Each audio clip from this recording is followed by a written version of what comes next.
नमस्कार मित्रांनो, BMCमध्ये लिपिक पदासाठी अप्लाय केलं असेल तर आपण या ठिकाणी TCS पॅटर्ननुसार या ठिकाणी प्रश्नपत्रिका दररोज सोडवत आहोत किंवा एक्सपेक्टेड प्रश्न पाहत आहोत.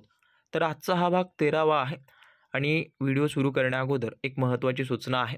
ज्या विद्यार्थ्यांनी आपली BMC प्रश्नपत्रिका बॅच जॉईन केली नसेल, जॉईन करून घ्या. 4 प्रश्नपत्रिका रिलीज झालेल्या आहेत. ज्यांनी सोडवल्या नसतील सोडवून घ्या.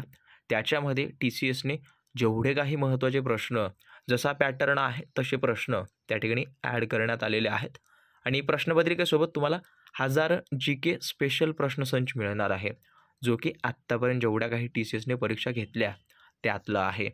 तर खाली कॉन्टॅक्ट आहे, त्या ठिकाणी जाऊन कॉन्टॅक्ट करून बाय करून घ्या. पहा, पहिला प्रश्न, मुंबईमध्ये मुलींसाठी प्रथम शाळा कोणी सुरू केली? तर मुंबईमध्ये मुलींसाठी प्रथम शाळा या ठिकाणी नाना शंकरशेठ किंवा नाना जगन्नाथ शंकरशेठ यांनी सुरू केली, म्हणून त्यांना मुंबईचे शिल्पकार वगैरे म्हणतात. ऑलरेडी आपण मागच्या सिरीजमध्ये पाहिलं होतं यांच्याविषयी माहिती. त्यानंतर मराठी भाषेतील पहिला शिलालेख कोणत्या ठिकाणी सापडला किंवा मिळाला? तर श्रवण बेळगोळ या ठिकाणी मिळालेला आहे. लक्षात असू द्या, पहिला शिलालेख जो की मराठी भाषेतला होता. आणि महत्त्वाचं म्हणजे काय, मराठी भाषेतला पहिला ग्रंथ वगैरे म्हटलं तर लीळाचरित्र नावाचा ग्रंथ आहे, ज्याचं लिखाण माही भट यांनी केलेलं आहे. त्यानंतर केंद्र सरकारला सर्वात जास्त महसूल कर म्हणजे कोणत्यापासून महसूल करापासून मिळतं? सर्वात जास्त महसूल कोणत्या करापासून मिळतं?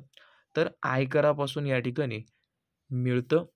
त्यानंतर पुढचा प्रश्न, आणि सबस्क्राईब केलं नसेल करून ठेवा. सुरासेनच्या महाजनपदाची राजधानी कोणती होती? लक्षात असू द्या मित्रांनो, आपल्या भारतामध्ये सर्वात अगोदर राजशाही घराणं वगैरे सुरू झालेलं होतं. त्याच्यामध्ये 16 महाजनपदे होती, म्हणजे 16 राज्यकर्ते राजघराणे होती. त्यामध्ये हे एक सुरासेनचं एक महत्त्वाचं राजघराणं होतं आणि या महाजनपदाची राजधानी कोणती होती? तर मथुरा ही राजधानी होती. तर लक्षात असू द्या, जास्त डीपमध्ये स्टडी करू नका, परंतु महत्त्वाचं काय आहे ते तुम्ही करून जा. त्यानंतर GST विधेयकाबाबत बाबीशी निगडीत आहे. कोणत्या बाबीशी निगडीत आहे?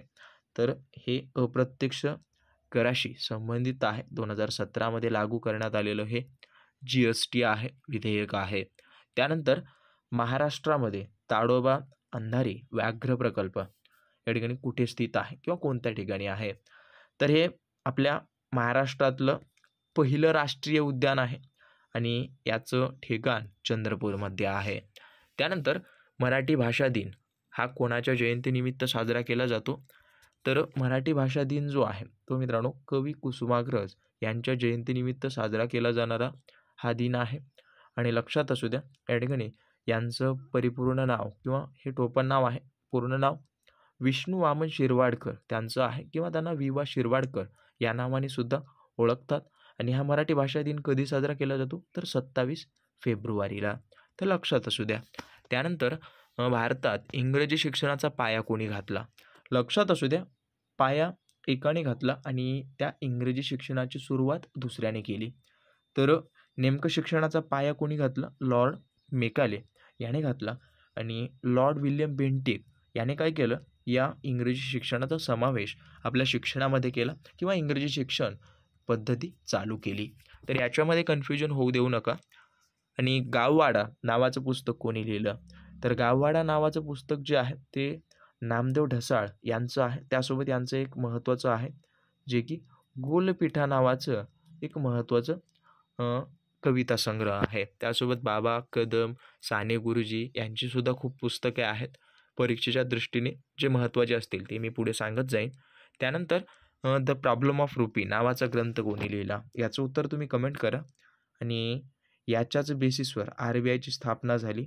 कधी? 1 एप्रिल 1935ला. त्यानंतर केंद्रीय विक्रीकर कायद्यात बदल करण्याचा अधिकार कोणाला आहे? तर केंद्रीय विक्रीकर कायद्यामध्ये बदल करण्याचा अधिकार या ठिकाणी संसदेला असतो. हा सर्वात जास्त जर अधिकार अर्थविषयकासंदर्भात असेल, अर्थविधेयकासंदर्भात, तर लक्षात असू द्या हे लोकसभेला असतात अर्थविधेयकासंदर्भात. त्यानंतर मुंबईमध्ये हे डबल झालं. भारताच्या भूदान चळवळीचे जनक कोण आहेत?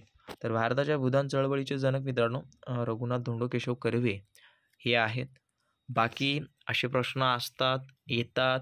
यातलेच प्रश्न काही रिपीट जशाच तसे होतील, यांच्याशी निगडीत प्रश्न येतील. त्यामुळे जास्तीची प्रिपरेशन करा. बाकी आपल्याकडे प्रश्नपत्रिका आहे, त्या सोडून पहा. तुमचा स्कोअर काय येतो पहा. त्यावरून तुम्हाला दिशा कळून जाईल, तर अवश्य सोडून घ्या. बाकी भेटूयात पुढच्या व्हिडिओमध्ये. बाकी व्हिडिओ आवडला असेल नक्की लाईक करा, तुमच्या मित्रमैत्रिणीसोबत शेअर करा. भेटूयात पुढच्या व्हिडिओमध्ये. पाहत राहा आपलं आवडतं यूट्यूब चॅनल. धन्यवाद.